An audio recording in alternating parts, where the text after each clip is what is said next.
are some faces here.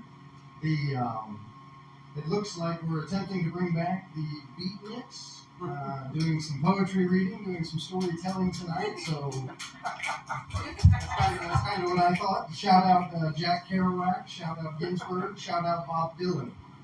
I hope none of you mind, but thank you all for coming out this evening and celebrating National Poetry Month with us. It's encouraging to see so many writers and storytellers in Fulton County under one roof. Welcome.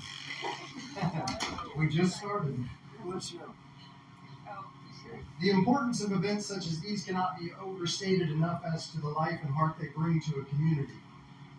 I saw everybody snapping their fingers. David Hazeldine from the Shopper's Guide was by my office at the library this week, and in typical David Hazeldine fashion, he gave me the history of snapping fingers. It started during the 1950s in Greenwich Village, where a generation of American youth dropped out, calling themselves beatniks, and gathered in dingy basement apartments to read their poetry.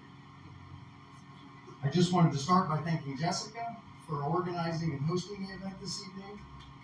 Jessica has worked hard to create a space for creatives in our community to gather.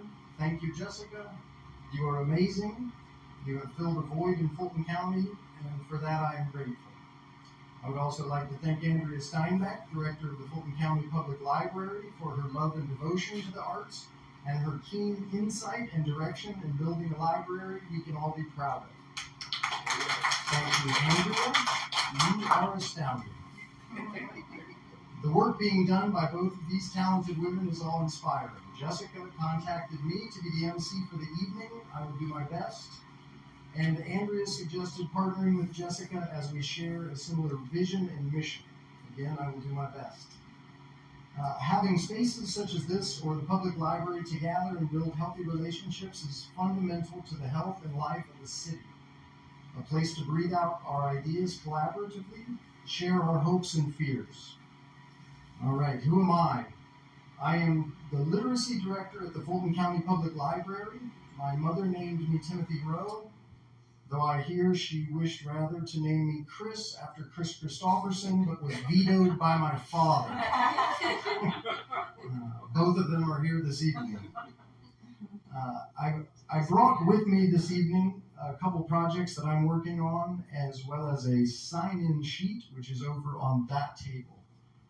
If anyone here would like to put their name and contact information.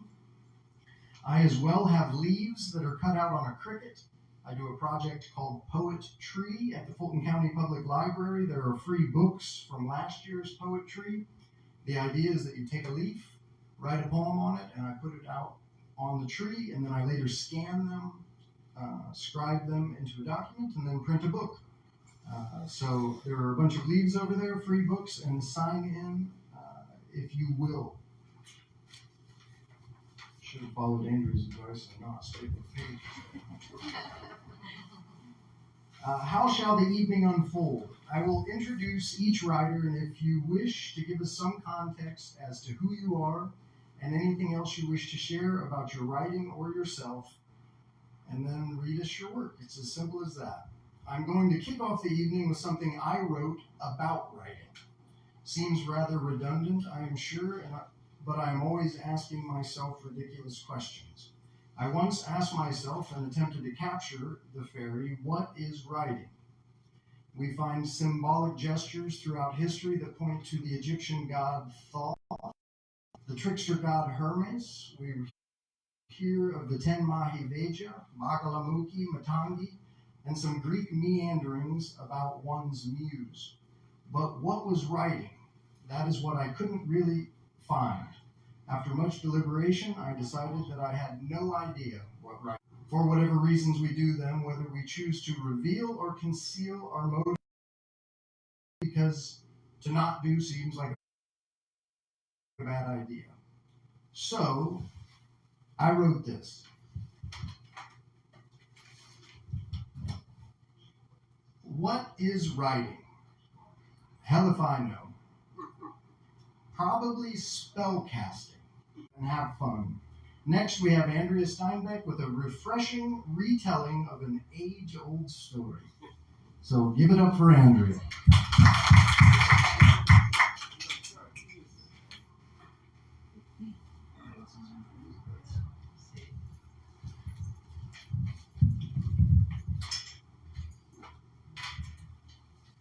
Okay, can everyone hear me? Okay. I'm Andrea Steinbeck. I'm the director of the Fulton County Public Library. This story was written 20 years ago during my senior year in high school. The assignment was to retell a story everyone knows. This is Through the Eyes of a Rebel Munchkin.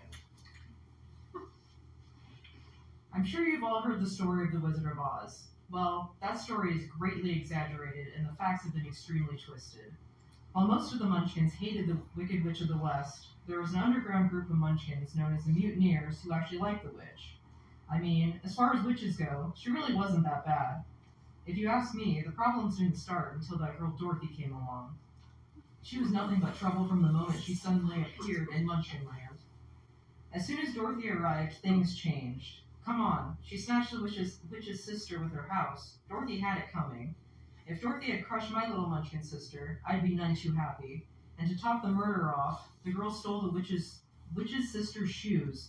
They were a nice shade of ruby red, but a person shouldn't go stealing off the dead. When the Munchkins first noticed Dorothy, they thought she was there to save them, but I knew better. She was a bad omen. When the Mutineers first saw her, we all knew something wasn't quite right, but the regular Munchkins treated her like a queen. They sang her little songs and gave her gifts. She received all this for murder and theft.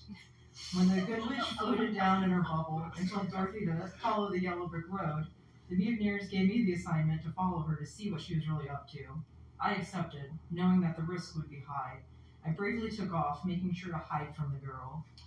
For a while, nothing happened. She just kind of skipped down the road. Yes, she skipped. I think she was about 20 cards short of a full deck. I was beginning to think maybe we were wrong about her. Maybe she was here by accident. Then she met the Scarecrow. The Scarecrow was stupid. Maybe stupid isn't a strong enough word. He made a rock like he was a genius. The Mutineers had put him on a pole for a reason. He was just too stupid to be walking around amongst the Munchkins. He was on that pole because he was a danger to himself and society as a whole, but Dorothy just went ahead and took him down.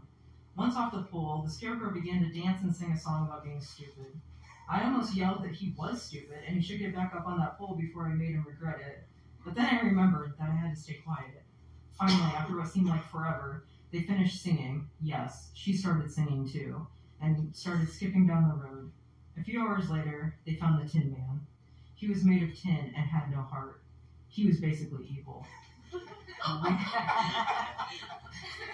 We had a few hundred Munchkins massacred by this heartless man. The Tin Man was rusty, and he loved to dramatically act rustier than he really was, which caused Dorothy to oil him. He then proceeded to sing a song about not having a heart. Of course, the other dimwits started singing too. I was beginning to slowly fall into the depths of madness, and Dorothy's dog Toto kept looking at me. I was afraid the dog was going to give me away, but then I remembered the fools were too busy singing to notice me. When the group came upon the lion, I was hoping the lion would run away from them because he's scared of everything, but of course he didn't. He sang a song about being a coward. I could not believe the stupidity of these people. They finally started skipping again, but it took them a long while. Their story about the poppy field is downright wrong. There was no evil doing involved. The truth is actually fairly boring. After further investigation, the Mutineers concluded that Dorothy had brought Toto's flea powder and it had somehow fallen out of Dorothy's basket. The flea powder caused a near-fatal poisoning in Dorothy, the lion, and Toto, causing them to pass out. Luckily, I was far enough away that I didn't come into contact with the powder. When they finally came to and realized they were close to the Emerald City, they sang a song about seeing the wizard. The wizard was a known liar and a cheat. He didn't appreciate the Munchkins, and they were not clever enough to even question anyone about the wizard. I followed them to the Emerald City, despite feeling that they weren't smart enough to do anything.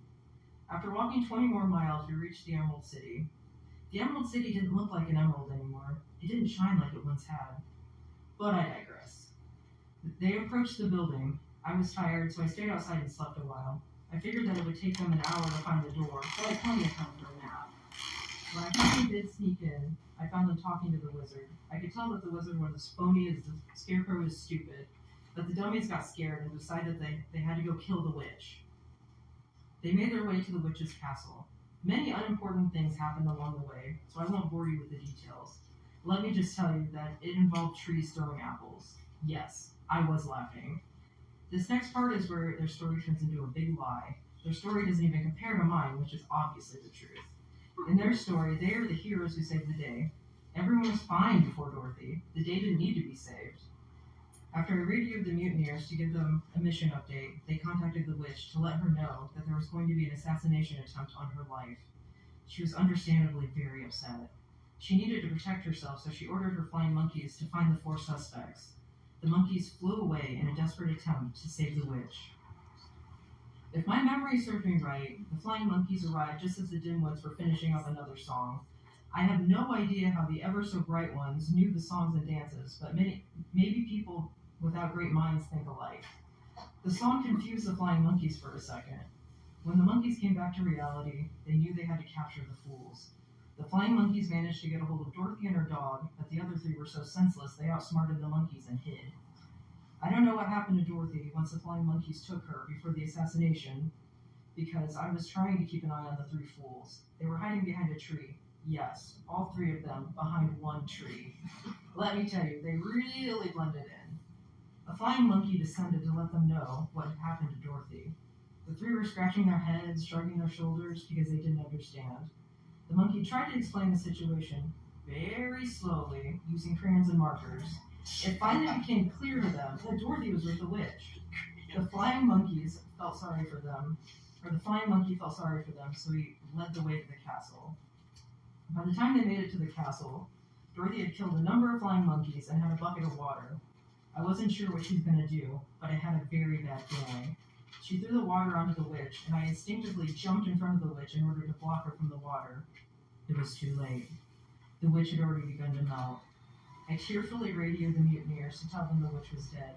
There was silence on the other end, but I remember hearing faint crying in the background. After killing the witch, Dorothy took many of the witch's belongings. She filled her basket up.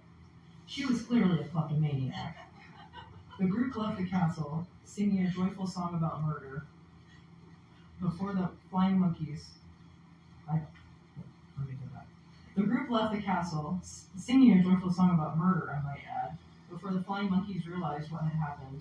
The Munchkins hated the flying monkeys, but the witch had accepted them and had given them food and shelter. But the witch was dead now, so the monkeys had nowhere to go. The 4 dimwits hadn't even considered the consequences of their actions, but I suppose that's what cold-blooded criminals do. I made my way back to the mutineers' headquarters. By the time I returned to Munchkinland, the criminals had already robbed and killed the wizard. They claimed that the wizard flew away in a hot air balloon, but the mutineers know the truth. They murdered him. The Scarecrow had stolen the wizard's diploma. It even said Wizard of Oz on it. The Scarecrow told the Munchkins that the wizard had given the diploma to him to make him smart. From what I observed, nothing was ever going to make the Scarecrow smart, and everyone knows a piece of paper alone does not equal intelligence. The others had stolen things as well. The Tin Man took a heart-shaped clock, and the Lion stole all of the wizard's medals. Eventually, Dorothy started whining. She kept saying she wanted to go home. Despite the crime she had committed, she expected to be allowed to leave. I'm honestly surprised she didn't want to stay longer and to continue her crime spree. The good witch heard Dorothy and told her that the red slippers were magical. If Dorothy clicked her heels together 3 times, she would be taken home. But the witch warned that the shoes would have to stay in Munchkinland because they were going into a museum. Dorothy started bawling, so the good witch told her to keep the shoes and just leave because she was annoying. Dorothy quickly made her way out of Munchkinland without saying goodbye to anyone, not even her 3 accomplices. After I had completed the investigation and submitted my final report, I concluded that Dorothy had committed no less than 29 crimes and that the 3 other fools were accessories to multiple murders. The mutineers made sure the 3 of them were put back where they once belonged. They even chained them to heavy things just to make sure they couldn't escape. Ever. I guess that's the end of my story. Nothing else exciting has happened since the Dorothy incident. The Munchkins worship her to this day. I decided I needed a change. I left the mutineers in Munchkinland to become an Oompa Loompa. Working in Willy Wonka's factory isn't that bad, and there are perks.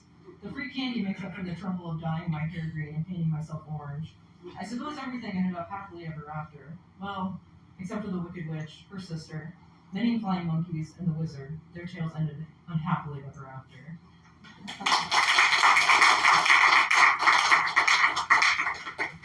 Yay, buffalo there. Amazing. Yeah. Somehow that seemed like a first-person narrative, but I don't know exactly how. All right, next we have Steve Henn. I know not much about Steve Henn other than he's from Warsaw and he was an English teacher, but welcome, Steve.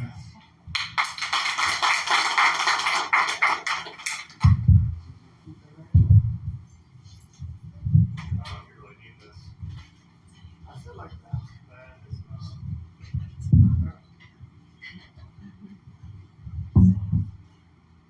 Everybody hear me? Yes. Okay. Let's do it without the mic. Yeah, I live in Warsaw where I teach English at the high school there. I'm going to read from a few books that I've had published by various presses. Try not to be too obnoxious about how much time I take. There's a Frank O'Hara poem called Ave Maria that begins, "Mothers of America, let your boys go to the movies." And so this is a poem that takes that poem as an inspiration. I wrote it for my mom. It's called Hail Mary, and it borrows two different lines from O'Hara's poem. Mothers of America, take your boys to the library. Introduce them to the pleasures of reading so they don't mature into 40-year-old overgrown adolescents who still play smear the queer and give each other purple nurples. Show them adventure and excitement that can all be experienced safely between the ears. It's true we need adults who can fix stuff and beefy security guards for an evening with concerts featuring some washed-up pop star or group from an ancient decade. But it would also be nice 30 or 40 years from now if our president had literacy skills. They'll stop bouncing basketballs incessantly against the kitchen wall and scampering up the stairs like they live in a zoo, but they'll be too busy using context clues to decipher what ameliorate means, or writing poems for their second-grade crushes with the empathy and self-awareness of people who've experienced the minds of others. Rather than vandalizing on Halloween or sneaking vapes or snorting pixie sticks for practice. If they like reading, you'll pay them forward into the fund whose dividends are your boy is becoming a better person. And if they don't like reading, they'll get them into sports or crushing things or become officers in their local incel chapter. So don't blame me if you don't take this advice.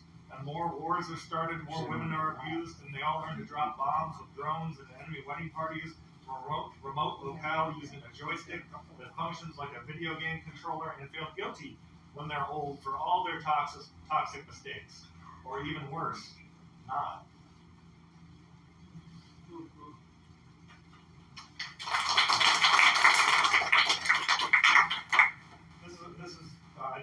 This just came out from a publisher in North Carolina called Main Street Rag.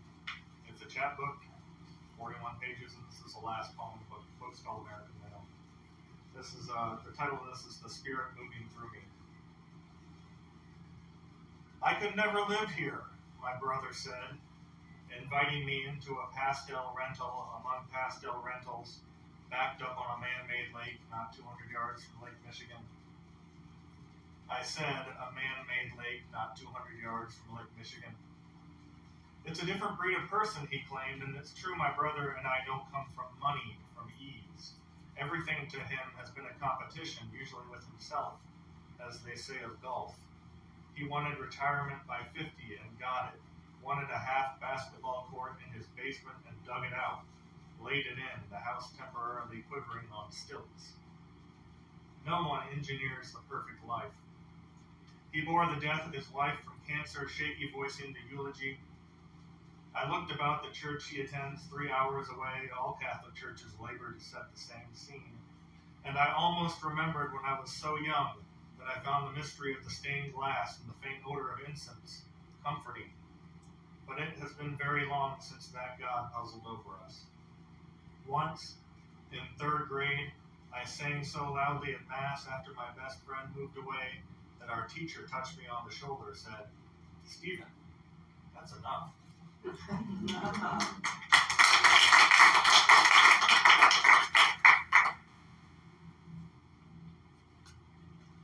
This is called A Sign of Affection or the Butt of a Joke. So it's about various things, but I wasn't sure if kids in my classroom were playing a joke on me or not. I can understand why you take a dog for a run in the woods, but not a radio. I have to remind myself I didn't earn this peace. People greet me on the sidewalk. Do I look like less of a drunk? I wore my Bowie shirt to the busy woods because I didn't want to turn off the evangelicals with the vegetarian alcoholic one. Sunday. Some of the sermonized mean mugged my bi-curious heroes shirt anyway. My second year teaching, kids posted Labyrinth Bowie on the back classroom wall and joked about his package. Then they bought me that t-shirt. A sign of affection or the butt of a joke. Hard telling. Surreal teenagers. Once, a student really enjoyed telling how in the car line leaving campus at 3 one afternoon, she got a cell phone shot of me driving and picking my nose. So,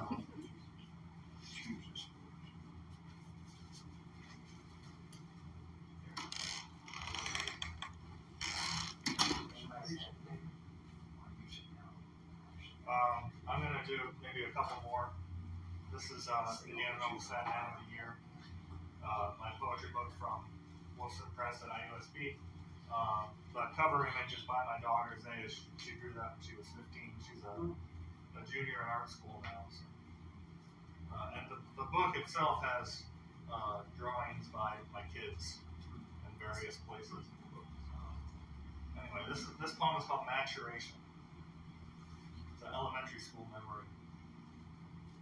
When I was in first grade at Sacred Heart Elementary, picking my nose and flicking it in the manner of wishfully feral 6-year-olds everywhere, the 6th grade class, the oldest, would gather on our concrete playground lined with dodgeball circles and spiked with the tethered ball poles, near which Ricky Ramos flipped me crashing on the unforgiving ash-black asphalt in 2nd grade on my left knee. And they would talk, that's all. Talk and talk. Grin around the circle with orthodontic beatifics, and discuss all kinds of things, maybe even the kinds of things one wouldn't mention to a priest. I was not privy to these Indian-style seating round pavement discussions with hands on knees. I was busy reluctantly exchanging coats with the frenemy who liked mine better than his, and whose social circle I so wanted to penetrate I let him have his way with me. Why do they do that, I asked my mom, an erstwhile public school teacher who would join the Catholic staff after I entered into the horrors of 7th grade. Oh, they're just mature. They're a mature group, she'd say, rolling that word around in her mouth like it meant the Pope would soon canonize our entire 6th grade class into sainthood. That ended the discussion, but not my curiosity, but I could never get close enough to eavesdrop successfully, nor could I allow myself to stand still long enough to listen and to breathe. In the mystifying fall of 1982, that Dick who was wearing my coat always had a dodgeball in hand and was always taking aim at me. And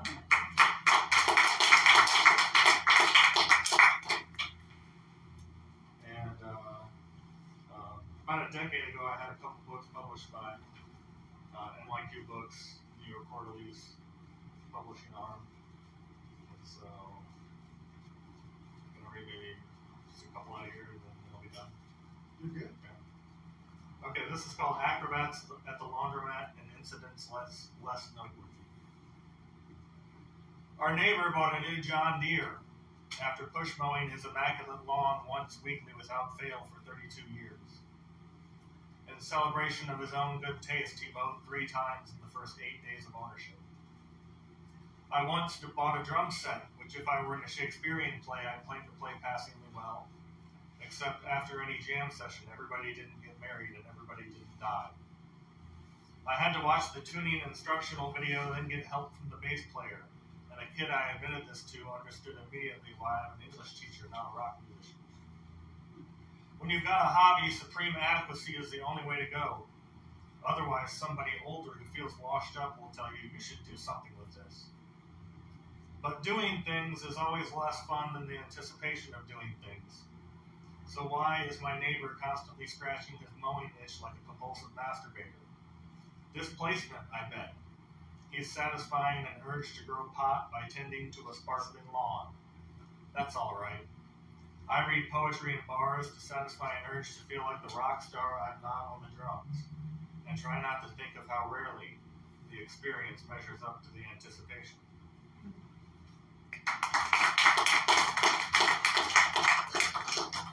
I've got one more.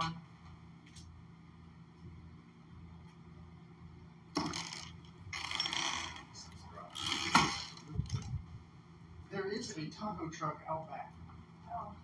For those that don't know. Jessica just walked in and I want to mention it. Taco truck. You're hungry, out back, yes. This is a poem about getting a beard trim. It's called Humor is Funny. That's the last one I'll read. I asked the stylist at Great Clips if she was qualified to do the beard trim advertised above the photo of a man entirely too happy to be modeling for a low-end haircutting franchise. And she said, yeah, and didn't laugh. And I said, because I've never had it done professionally and I have pretty high expectations. And she said, we just go over it with the guard, like a bored prostitute at a Vegas brothel annoyed with a rookie job. I felt like Mark Twain traipsing around Turkey in search of the mythical Turkish shave, which he finally got from a muscled barber with a Raleigh Fingers mustache who scraped him raw and stabbed him in the neck. My beard trim was more of a metaphorical stabbing, although while cutting my hair, she did nick the back of my head and say, sorry for stabbing you with my fingernail. She didn't do most of the mustache, so when I got home and looked in the mirror, I saw Wilford Brimley staring back at me. Then I noticed the whole time I wore a shirt depicting a cow telling a gallon of milk, milk, I am your father. To which the milk responds, no! So I figured the stylist who treated my head hair and the accompanying person like a meter maid sent him to write her a ticket was one of those people who doesn't think humor is fun.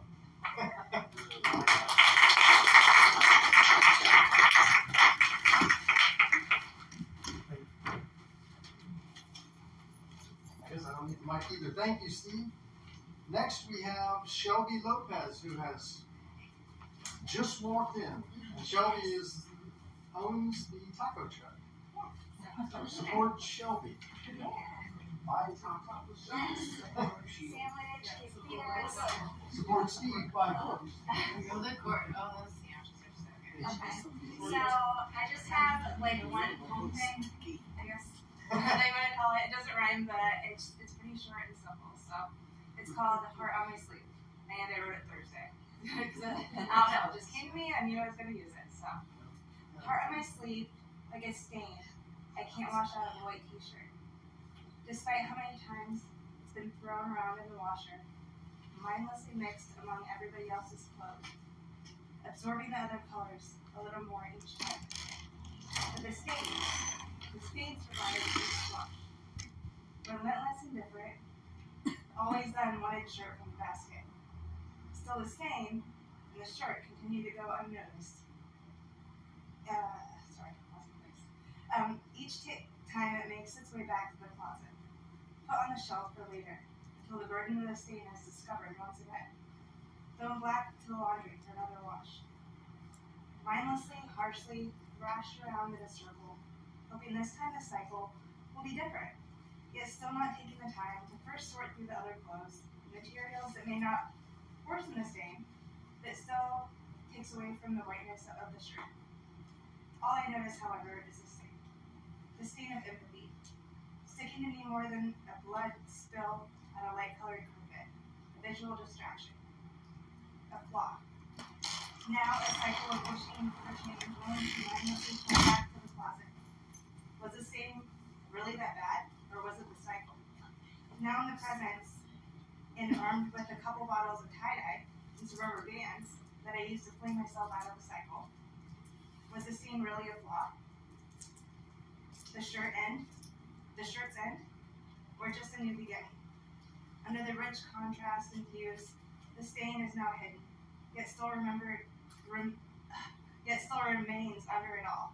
My heart on the sleeve, something I can't wash off, will never be thrown into the same cycle again.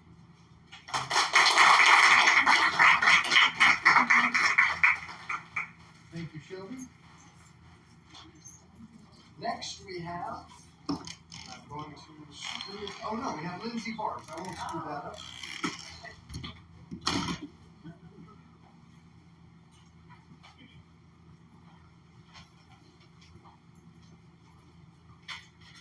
I was hoping I would go a little later in the sequence. Oops. The first one is called The Voice of Many.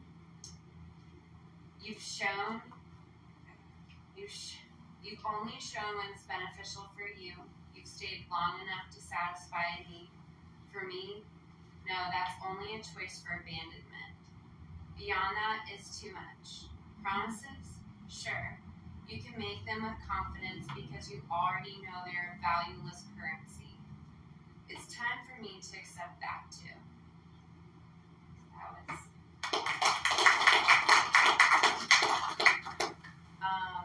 That one, I'm pretty sure you can tell this about heartbreak. This one, I run in the woods. It's where I find clarity and clear my brain out. So that's what this is about. Are you listening? The air is cold and crisp. Your nose is cold, but you are covered. You have to get going. They're calling you. The trees, the rocks, the brook, the trails. You have mountains to climb and fast, faster than ever before. Double check those sneakers, get those gloves on and hurry up. Pause only when you reach the water. Here alone, pause, reflect, observe the paths your heart is taking. Only observe, breathe. You are not deserving of anything. You exist to climb the mountain, to rest, to reflect, and to breathe. As you run, can you hear it? The forest. It's talking to you. You needn't worry about the path. Just shut your brain up. It doesn't know the way. The forest only speaks to your heart. And then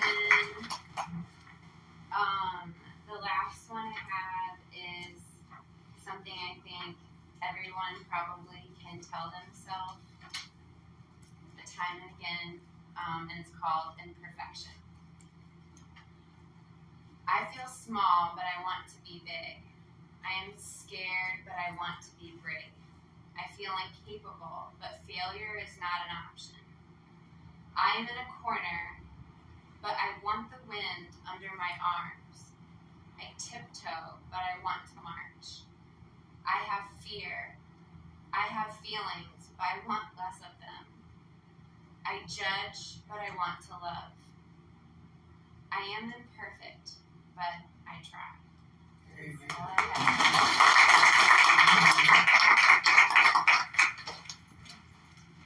Thank you, Lindsay. All right, here was the one I was going to screw up, but I don't think I will. Next, we have Kiba's Timber Fox. Correct? Yes. Aha.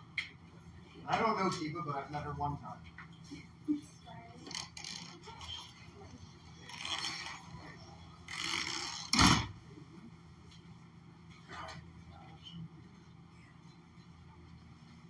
Hi everyone, I go by Kiba mostly. The short stories I'm going to read you, I wrote 3 of them from memories that I've experienced and one is just random thoughts. The first one is actually called Find the Light, and it's actually a tragedy that happened in my past. I graduated high school back in 2012, or 2014, sorry. And I found out a year later, a friend of mine who was in a grade lower than me committed suicide the following year. So this is a memory that came up after I was told about that. So, enjoy. Find the light. I remember it well, those days we spent inside those walls. The whispers and rumors about us that floated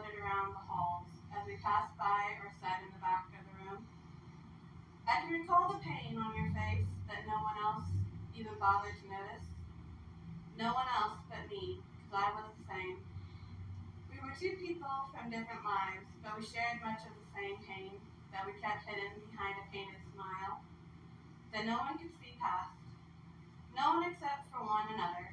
I reached out my hand to you and smiled as you looked from it to my face and then smiling back to me. You told me your name. Hi, I'm Anna, but everyone calls me Kiva. I say to you with a smile holding my hand out to you. You smile back and shake my hand. Nice to meet you. My name's Alex. You told me. When we let go of each other's hands, I noticed it once again, just as I had noticed it for a while now. The pain hidden in your eyes. I couldn't keep quiet any longer. I had to let you know before it was too late. I know it's hard in this world of shadows to see any light that is right beside you, but I want you to know that you're not alone. I say, and your eyes grow wide. You're the same, is all you can say. I smile and nod as I continue on with what I'm saying. I keep it hidden as well, behind a painted smile that no one else can see past, but those that are feeling the same way as us. I want to help you find your light. Can I help you find where it's hidden? I ask you, hoping you will say yes. You nod to me, and my smile only grows as I take your hand and guide you down the hallways, away from the lunchroom into the classroom that is empty, except for the teacher. I knock on the door and she opens it and lets us in. Then she goes back to her desk, and I pull you over to the dark, dry erase board in the back of the room and hand you a marker. Write whatever you feel, or whatever comes to mind. I tell you and start writing myself. You join in only a few minutes later. Pain, painted smile, hope, light, hidden, not alone. These are a few of the words I write down. I look up to see what you have written down as well. Lies, scars, knife, cut, death, abuse. I read through the words and nod to myself. We are the same in more ways than one. I gently tug on your sleeves. You look at me and I smile. Now let's find a way to erase these words and bring out our lights together.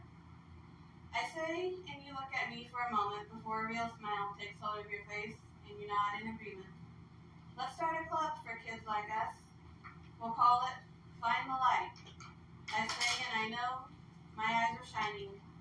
You just smile and nod before your marker, taking your marker and writing at the top of the board in big letters, Find the Light Club. I smile, clap my hands together, because I know this is the start of us finding our lights and helping others to find theirs.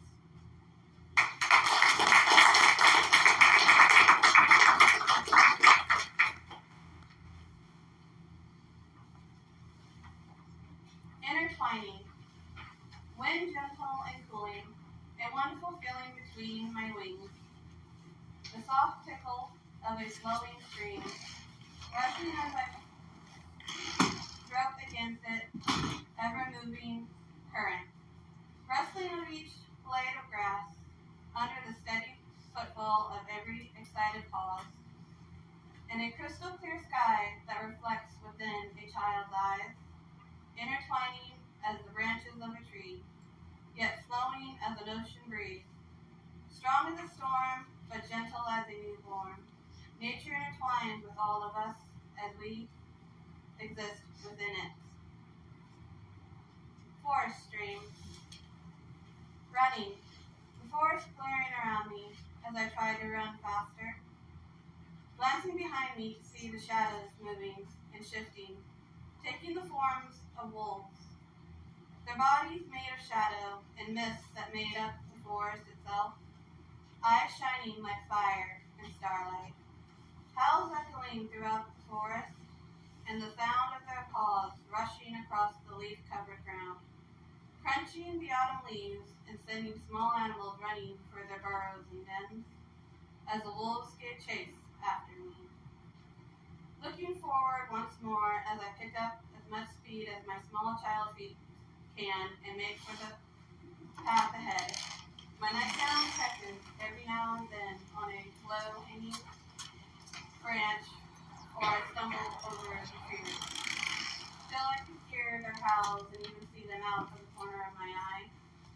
as we neared the end of the forest and stepped out into a wide open field.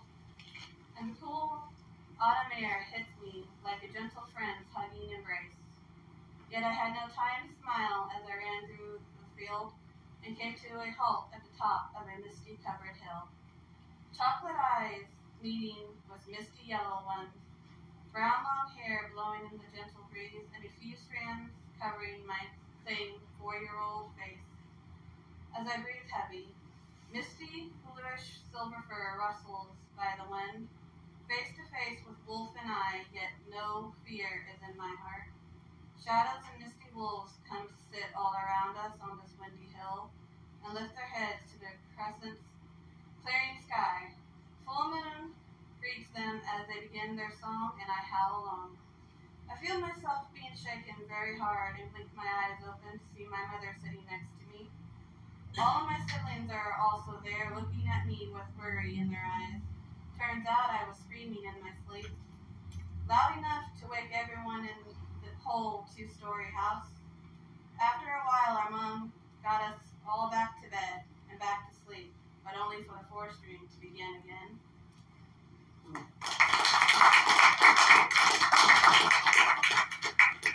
My last one is called One-Armed Warrior. Come on in. I've always seen spirits. Most of them are family members or just passing through phantoms. So I've never been afraid of them. They're just part of my everyday life. I recall I was doing dishes when I noticed a man standing behind me in the reflection of the window. I knew he was a spirit and family. He was dressed in a military uniform and was missing an arm. I was guessing from the look of his uniform that the war was from one of the world wars, but not sure which one. He noticed me watching him through the reflection of the window. His eyes seemed to light up, and he smiled. I smiled back and waved as he began to fade away. It wasn't long after he left that my mom got home from the store. I had asked her if any of our family had fought and died in one of the world wars. She said we had several members in both wars and asked me why I wanted to know. I guess she thought I wanted to know for a school project or something like that, because the look of shock that spread across her face after I described the one-armed warrior to her told me that wasn't what she had thought. After a few minutes of shock and putting groceries away, she sat me down and told me about an uncle that fought and died in World War II. He had also lost an arm in one of the battles that he had fought in. I'll never forget the one-armed warrior, or that he still visits me to this day. Thank you, Uncle, for serving, and a many thanks to all who are having served our country to this day.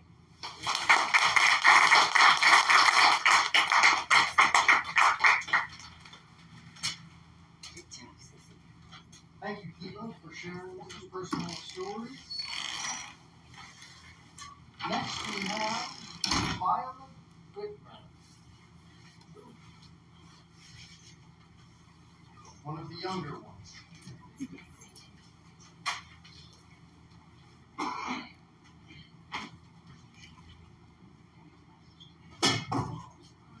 just have 4 shorter sonnets aren't really related. The first one didn't have a title. Even when your sun has seemed to disappear, and your moon is gone, the sky is unclear. Even when there's no one to so much control, your body is closing for you, and nothing that is with you. The waters of your capacity to hear. The music you heard stays bonded to your soul, never to make it leave, but it's meant to color on the mind of the but it can't survive even with time and when there's no more kids that try to keep your heart pacified and all your years will make itself like coffee.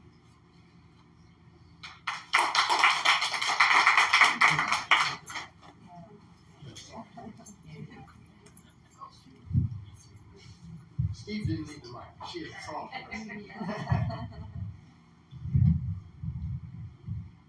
might need to be twisted around. Keep doing it. Someone. Yeah, Dave's got loose.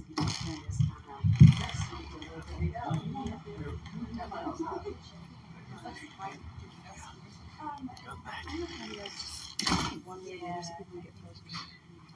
Here, I'll move up here.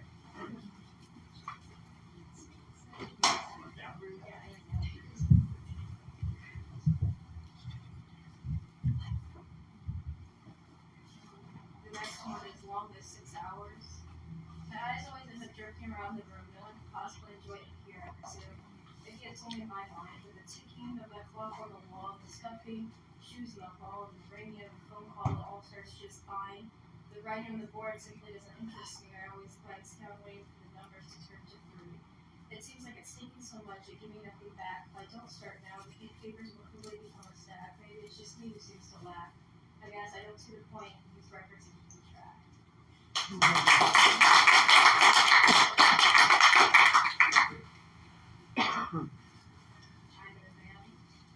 Where we've been, I can't quite say. Some might say we're wasting away the day. Maybe it's not the life for every soul, it's a long, strange trip either way. With that being said, we'll continue until time runs away, all through June to the end of next May. We never really had a goal, just to stay untied. The future won't be something you could have cried. Maybe our mind will go through time, along with the flowers swaying in the land, the fish swimming along the grand, and that paper cut upon your very own hand. Why is our happiness seen as such a way of crying?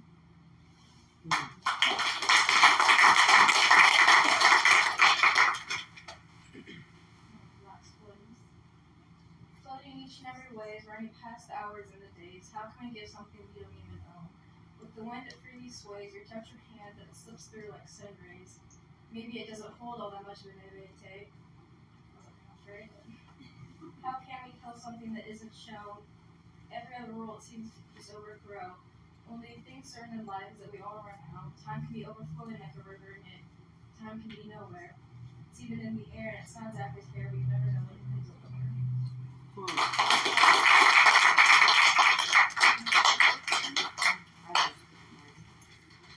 Waiting for 3 o'clock. I guess she's done with school. Beatnik in the making. Next we have Alan Glassworth, who is a Rochester native. I'm sure many know him here. He informed me that his poem has been published, and it's at the library, so I have 2 poems. Is it mine?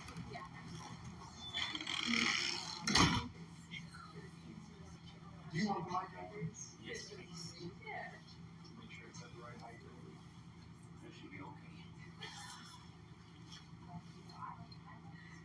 Tim, you might want to announce a taco truck again. There's a lot of newbies. Yes, there's a taco truck out back, everybody. So I can, the tacos were like $3 and they were delicious. And there's free drinks over there also. Oh, free drinks. And there's free drinks right now. First one is called Summer. I've written several years back. Summer is the heat that brings sunburns. Summer is the season of storm. Summer is a rainy season. Summer is fun. Summer is vacation. Summer is the hottest season. The summer is trips to Mexico, to Europe, to Caribbean. Summer is the hottest season. I walk in the summer heat, sweating and sweating. The summer heat gives me the reddest sunburn. Summer is the hottest season.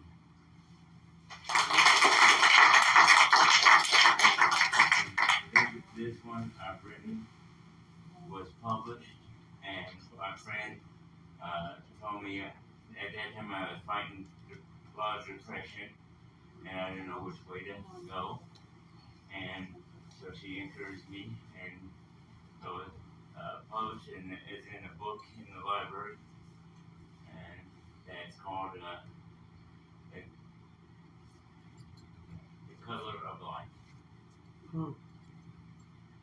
It's called Silent Before the Storm. Silent comes forth. Silent grows. Silent keeps growing forth. Then suddenly silent is no more. Wind, thunder, and lightning cuts it off. Silent is dead. Peace of silent is no more. Silent cries out, is gulped up by noise. Silent tries to come forth, and finally silent comes. A new dawn has arise. Peace comes. Peace is forever. Silent comes forth once more.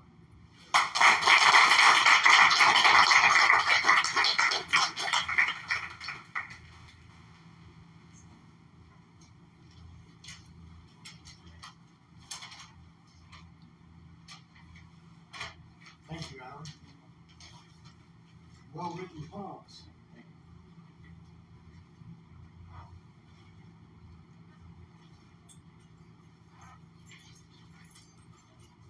Give another round of applause for Alan.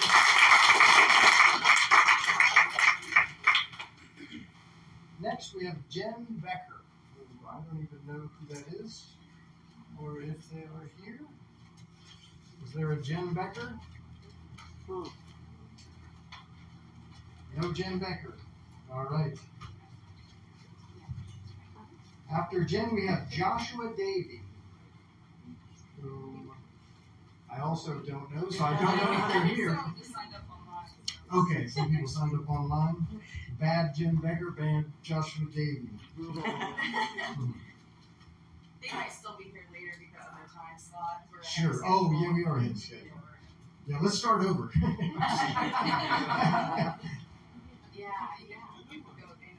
Yep. Does anybody need to take a break? Yeah, go get tacos. Well, let's take a short break. Yep, and then we'll come back. Yeah, because I missed everybody's when I got mine. Yeah. On the second shelf. Hey, Kim. Come around. Give me a water, please.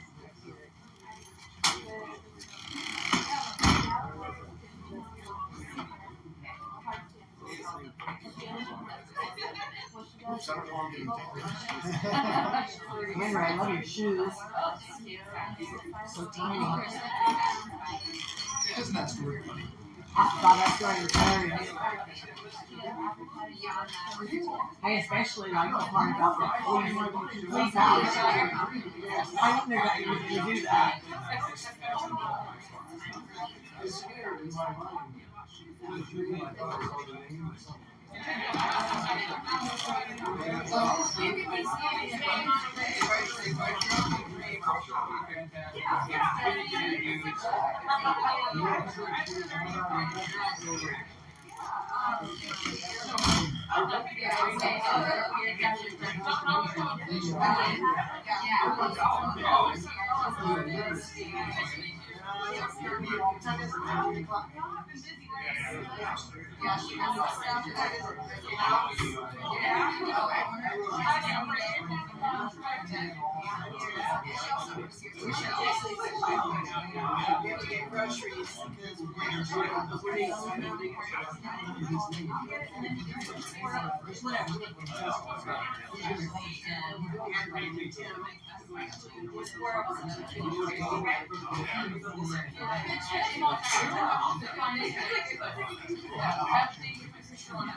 all the infections. I need to go out there and hospitals.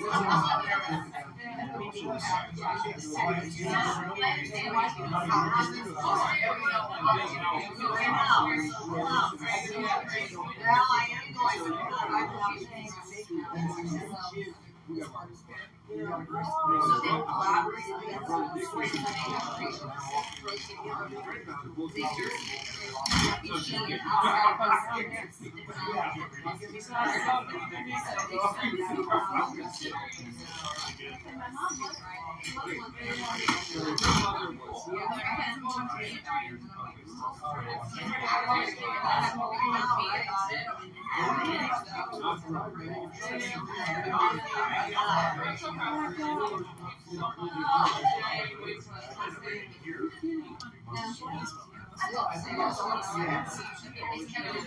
Oh yeah, $600. My hospital, it's day. Yeah, it's free day. I told me that an Airbnb was for now to show you stuff. Otherwise, you might.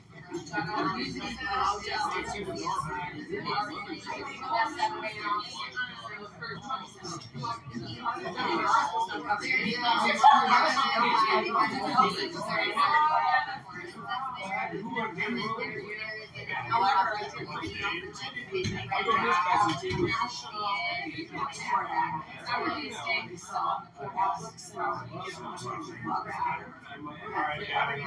hours you work.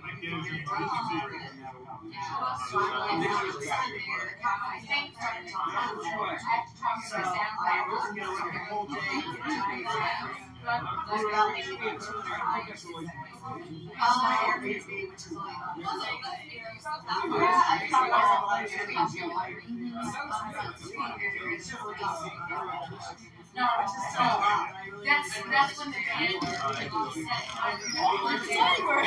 yeah. I don't know. We'll see.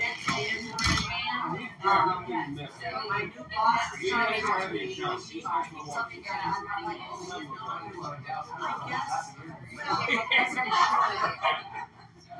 Figured it out because I'm trying to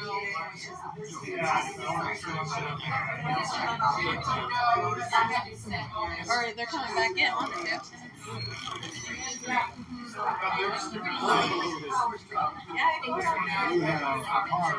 Right, so I got this job.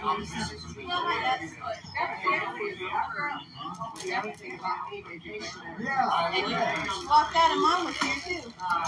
We were waiting for them to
No, wait, no.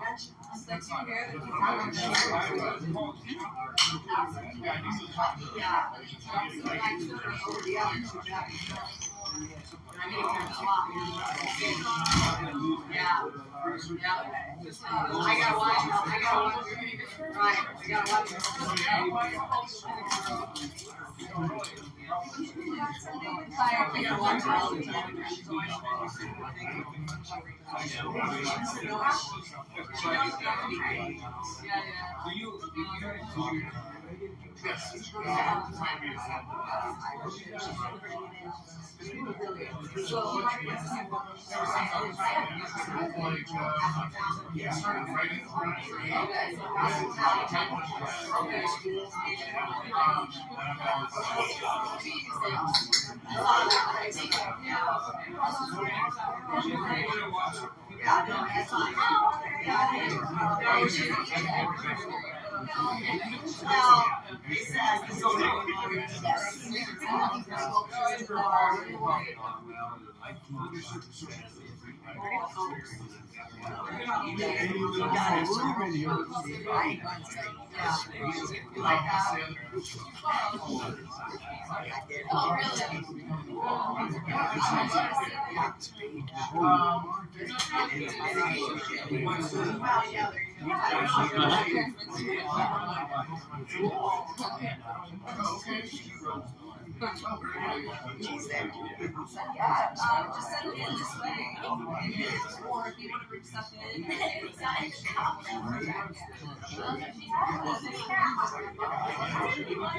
I don't know if I'm going to be there tonight. I'll text you a little bit. Okay. All right. See ya.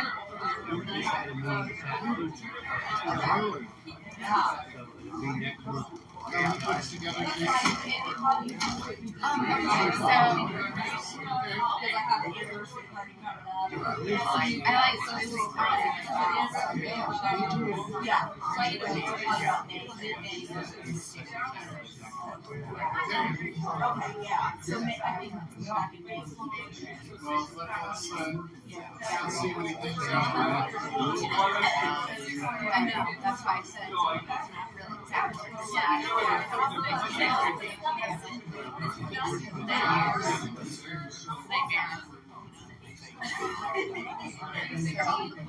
Yeah, I got a really pretty photograph from here, of course, that reminded me of that.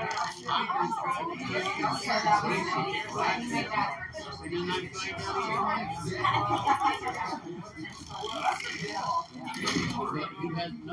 Yeah, I was trying to figure out our place. Oversee now 6 years. It's something about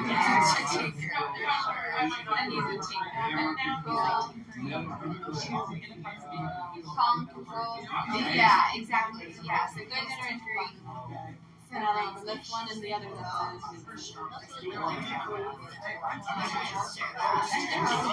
But no, so they got my sister has that, and they got here.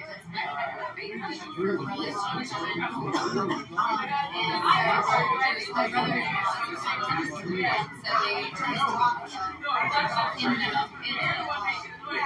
there's a lot of that. Kind of a, it was on national news kind of thing, you know, but like,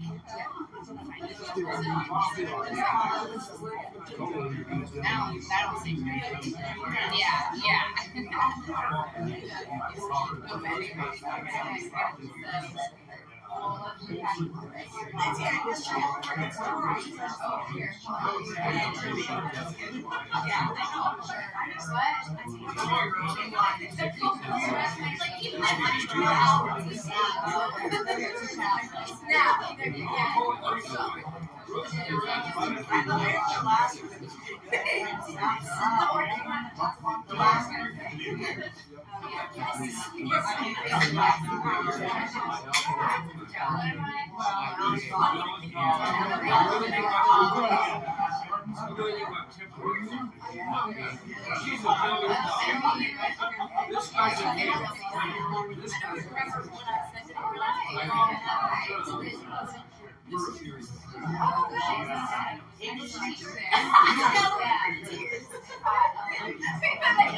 Hey, Secret. I was telling this guy, he married my relation at one time. He married a Bauth, B-A-U-T-H, Sarah. She was my cousin, according to the Ball side of the claim, and he married her years ago. So, this is my wife, Ann. Hi. Great job. Well, see, that's the problem. She told me that the other day. Wait a minute. You know that. Oh, well. See you.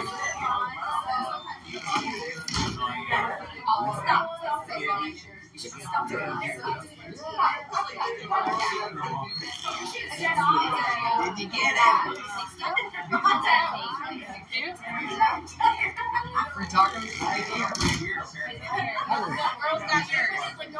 I got yours right here. Where's yours? Right here. Mine's here.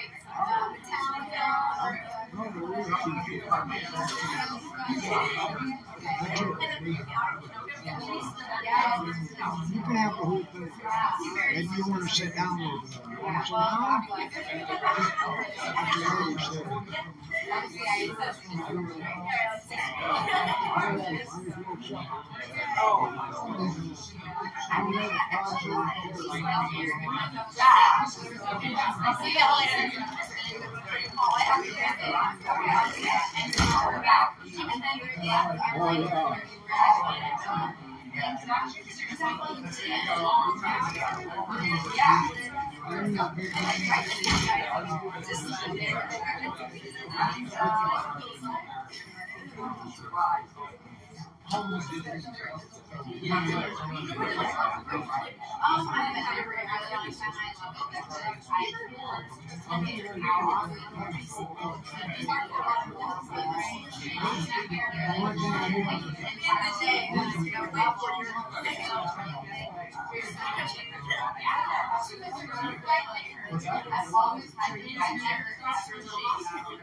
I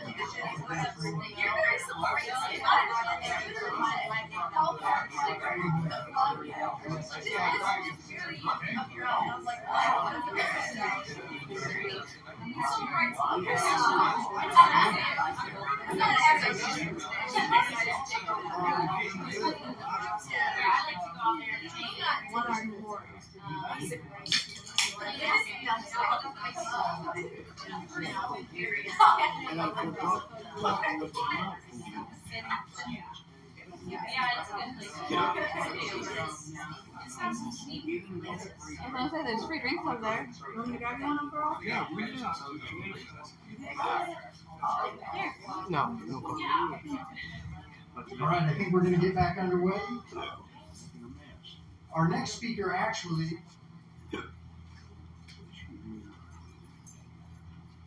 forgive me, is Dwayne Johansen, but Betty Bradley, who I believe is here with us. Yes, she would like to speak very quickly. Or not quickly. Doesn't matter. We're ahead of schedule, but Soda and vinegar, cinnamon. Anyway, God forgive me One if I get bottle. emotional. This is dedicated to my brothers that know their Earl Johnson. I was about 8 and he was about 9 when our daddy died with leukemia. And I wrote in the poem that I like to. It's called My Brother and I. I was so very young when my father died. I was left alone in so much fear. I prayed to God, God, please bring my daddy back here. But he couldn't bring him back, for he had gone to glory land. So I assumed that I had to look up to another man. You were not much older than I, and when Daddy died, you also cried. But we became so close, and our love for each other so dear, that after a while, we both had no more fear.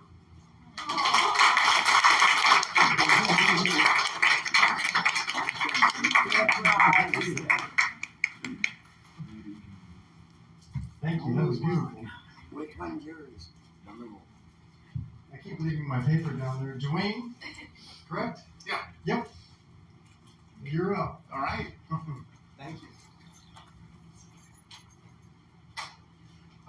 Before I start with my poems, I wanted to describe the form that I'm primarily writing that I wanted to share with you tonight. Then, about 12 years ago, I started getting involved in learning more about East Asia. And one of the things I did is I attended a seminar to learn about a style of poetry called Shijo from Korea. Now, you guys may have heard of haiku, the 575, and all that other kind of stuff, right? Shijo is similar in that it's a structured poetry form. It has about 45 syllables, and they're split up into 3 lines, but then each line has a break in the middle. Then, so the way that I write is 6 lines. Then, it's a lot more flexible. Then you can be at 45, you can be at 49, you can be at 43. It doesn't really matter. So. And I'm an English teacher, and this has been the style of poetry that I've taught my students to teach for several years, and I've done seminars and stuff in other places too. That it's the one thing that always gets the students to go like, I didn't know I could do that. I never thought, right? So I love that it has just enough structure, but a little bit of wiggle room that it can encourage them to be creative. And that's one of the things I love about poetry. Okay, so let's get to some of my stuff then. Okay, some of these poems I'm going to introduce a little story. Some of them I'm going to not. We're going to do the latter for the first one, but the themes of my first few poems will be a familiar theme here, that of loss. Most Sijo poets don't title their poems, but I do. Okay. This is Changing the Linens. Clean sheet between us, standing on opposite sides of the bed. We shake it out, attempt to make persistent wrinkles smooth. But you walk away, leaving me to try to tuck the corners in tight.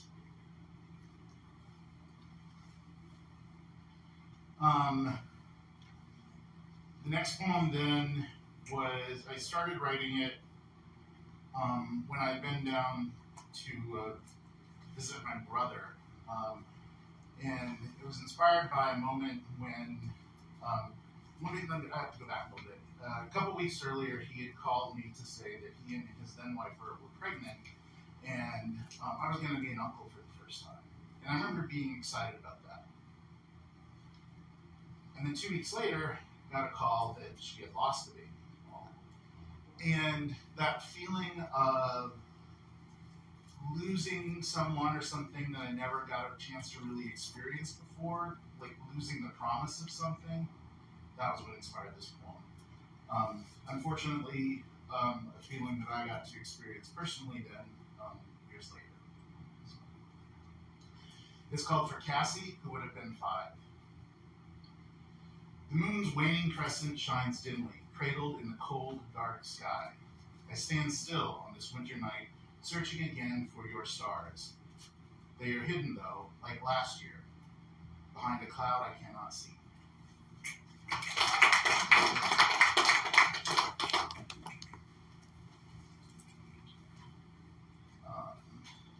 This one was inspired by an art exhibit I saw in San Francisco, I think. Yeah, it's one out west somewhere, okay? It's called Inspired by Janice. It seems to me that locking is much easier than unlocking. To unlock, one needs both the lock and the right key. But to lock, all one needs is a lock. One hand is enough to click it closed.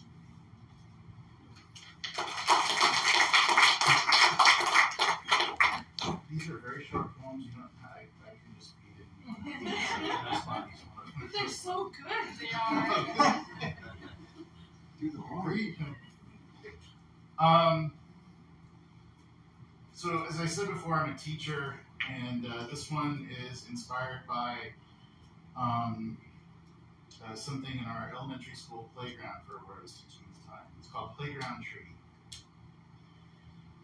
In the middle of the playground, a solitary oak stands tall, boxed in by 2x4s and gravel, scars where bottom branches once grew, lopped off one summer long ago to prevent children from climbing.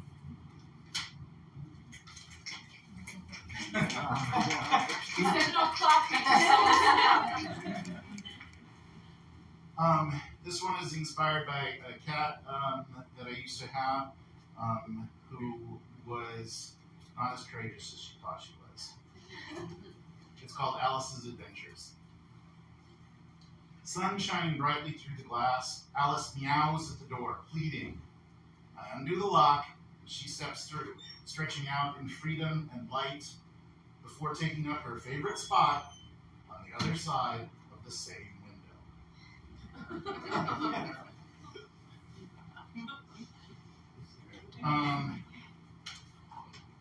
This is a poem that I wrote to describe how I am, although I'm a teacher, I'm not often a very good student.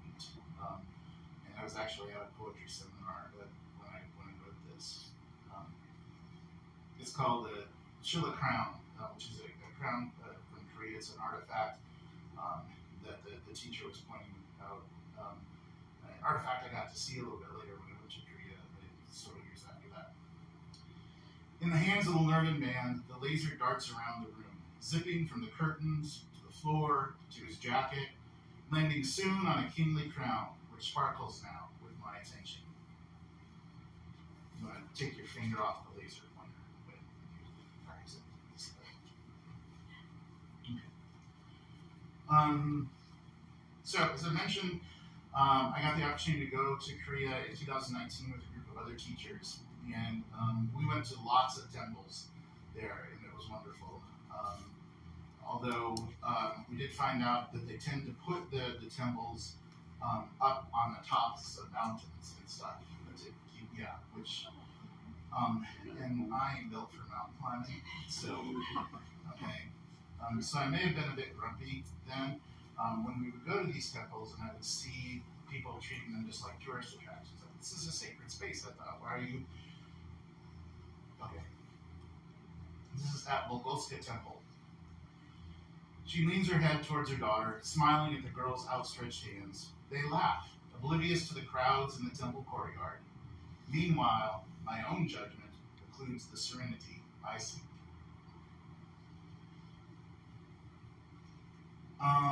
This next one, I'm just going to read. It's called Susie Gets Flowers Again. The flowers arrived at the office before you did this time. Vibrant roses of red and white. I love you so much, baby. Then you show up, wearing long sleeves, and lock the door so we cannot see.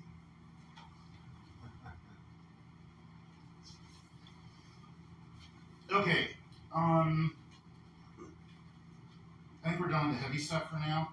So, where did I do that other page? There we go. I'm going to end on a more lighthearted note. This is Perils of Technology. Connected, no internet. My laptop is taunting me. No worries though, I've got my trusty Dixon Ticonderoga Black. Drat, broken in, and no sharpener anywhere to be found.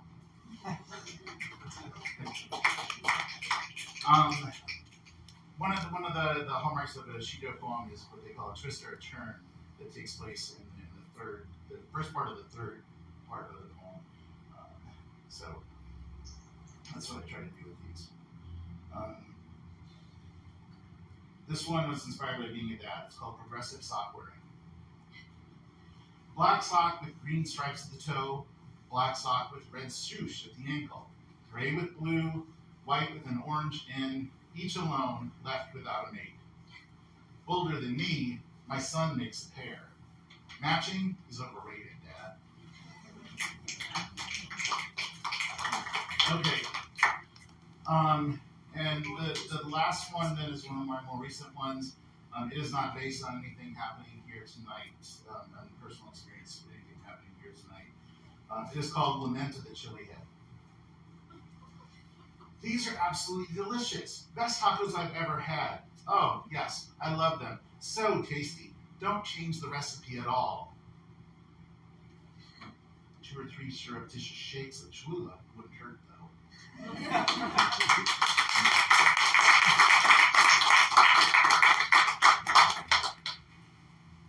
Thank you, Dwayne. I enjoy all sorts of learning about new forms of poetry, working in literacy at the library. I was just telling Steve, one of Andrea's friends, that we write poems or text poems back and forth, and he lives in North Carolina. He actually writes that form of poetry, so I just learned about it not long ago. But I've worked in ghazal, which is a Middle Eastern form of poetry, and I was just telling Steve that Andrea's friend, who tends to know every form of poetry that has ever been written, spoke to me about disjunctive dragonfly, which sounded to me made up, but when I looked it up, I found hundreds and hundreds and hundreds of pages and PhD theses. It's a form of poetry that I guess has become super popular. Nonetheless, but thank you for sharing. I'm not as talented as you, but I do haiku. I probably was a haiku. We have one more speaker this evening, Riley Wallace. Oh, yes. Riley was at the library, so I said I would not embarrass him, or... Well... Too late, huh? Oh, no, it's fine. Hi, so, I don't know, I've learned a lot in the past year, probably. Should I put this up here? Okay. Yeah, anyway, I've learned a lot in the past year, and I have so much to say that I actually don't know what to say. So anyway, with that being said, my first poem is a tribute to the things that have made my life. Okay. To the kid who sat under a hickory tree, to the man who he'd never be free, to the man who died twice, he fooled you and me, to the town I would have lived in my younger days, to the places I would have gone if I had never have gone if I had stayed. To the musical idols I digged in school, I would have followed in their steps had she not called me a fool. To the no finish line that was full of cats and dogs, though soon enough the lamp had gotten a new bulb. To the best friend I never had, wrong time, wrong year, but it still made me sad. To the time I sat and stared at the still blank ceiling, wishing for a happier feeling. To knowing you can't see right when your glasses are fuzzy, even when the sky is very sunny. To this not being my life, but I'll end it here, even in denial, we know the end is near. When I've really lived, I'll let you know, but I'll ask again, is it really time to go? I'll sit beside the hickory tree. I ask once again, don't dig me a grave, I want to be free.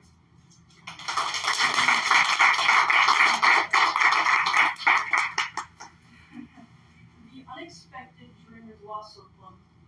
Something must have happened in a past life of mine. I must not have had enough time to take it all in back then. It's a strong feeling, like somber sunny days staring at your ceiling. I must not have known what to do, because in this life I still feel it too. Am I still the same boy I was back then? Will I take this feeling in, to distinguish the bitterness that has lasted many lives, yet it still survives? I don't remember this body, it must be a new one. The dread of the mysteries has already begun. In other words, the human body is a sour gift, but the soul will always exist.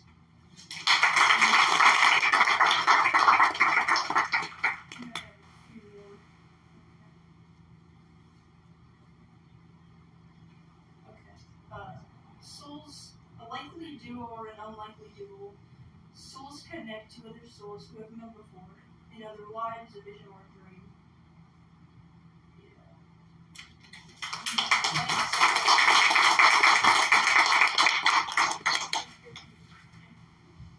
Thank you, Riley.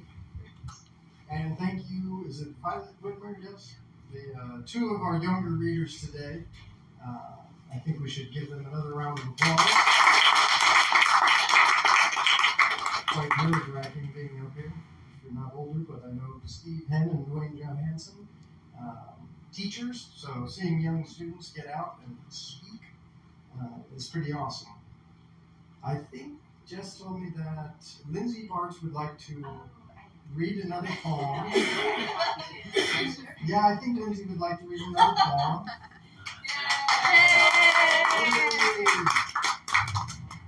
And then I think what we're going to do is open it up if anybody else wants to come back up. We're a little ahead of schedule, so we'll have Lindsay read a poem, and then if anybody else has a thought.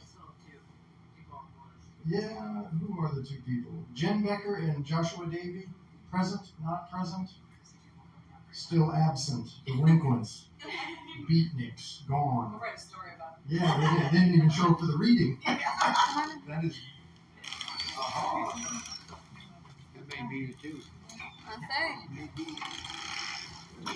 Jen Becker, Joshua Davey? No? No? Friends of Jessica. All right, Lindsay, you're up.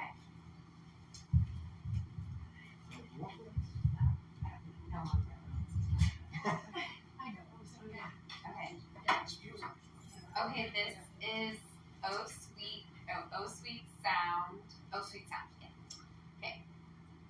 I sometimes will open up the windows and listen to the birds sing, and it just calms me down. The birds chirp so confidently and proud. It's like they have a message. It's like they have an important message that needs to be sung. When I listen to the sweet, lyrical tone, I'm reminded of how simple it is. Life, love, happiness. It brings me clarity. It brings clarity to light through all the consuming darkness I've been nesting. To a world of jaw-dropping splendor and beauty. I'm glad I stopped in for the lesson.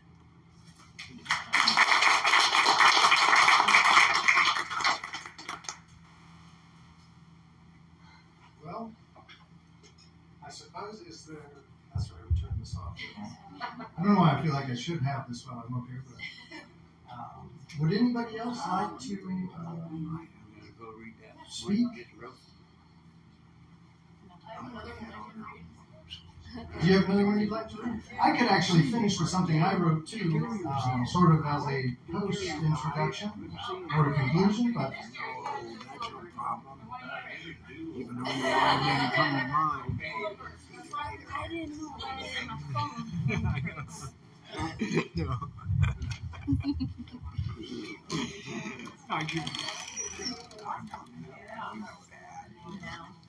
I love you guys. Take care of yourselves. Thank you. themselves. Writing is a key to a locked door and to a room full of deeper depths. Writing and reading to people who haven't explored the depths of their mind. I read to them and they clap. They clap for something they couldn't even begin to comprehend.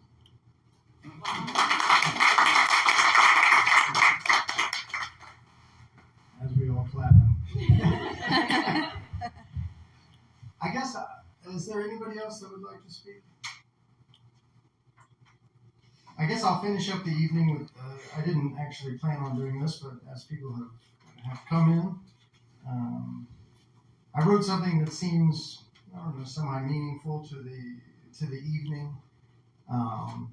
And I've spoken before, if people want to put their name and contact information, or if they want to take some of those leaves that have been cut out with the cricket, I put these little books together for a poet tree outside of my office. And these books are free, they're booklets, whatever you want to call them. I make them myself and staple them myself, but there's a whole bunch of them over there which have some local poetry in it. I wrote the introduction. This may seem a little long, but I think it sort of speaks to the evening. What is a poem? I started out with what is writing, and now I'll finish with what is a poem.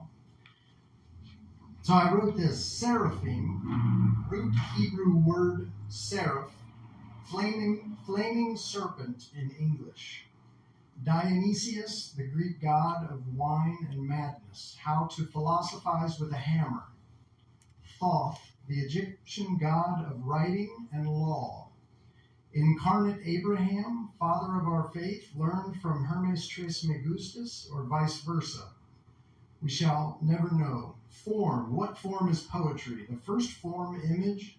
The latter, words. Our dark reaching into the unknown, waiting for the fiery serpent to descend. Moses made a bronze snake and put it on a pole. Then anyone who was bitten by this serpent would look at the bronze snake and live. Disenchant, people tell me. How, I ask? Poetry bids us throw away explanation, rather ask ourselves hard questions. I dare say a poet is one who has killed Noah Webster without any remorse whatsoever. Image upon image, context understood through subjectivity, poetry destroys objectivity, submits to being clay in a potter's hand. The antithesis, a dictionary. By nature, dictionaries objectify reality, attempting to abstract what can only be cast as a sigil. What does Jonah and the whale teach us? The question is really, how far can your dark reach? Can you find the laws hidden in the text? Maybe the question is, what is the written word? Is it a circle within a circle within a circle as defined by hermeneutics? Jean Cocteau unmasks himself. A poet is this. A poet is a liar who tells the truth. Is this a contradiction? So be it. A contradiction it is. What does that prove? To a poet, the only reality is paradox. What then is a poem? I have no idea what a poem is. I do know quite a few poets, though. Let me speak for a moment on the posture of a poet. This may give us a clue as to their being. They are careful as someone crossing an iced-over stream, alert as a warrior in enemy territory, clear as a glass of water, receptive as a valley, like the sound of many waters, wielding a double-edged sword, not creating, rather translating. For the last couple months, Learn a Project, which is what I do at the library, hosted poetry.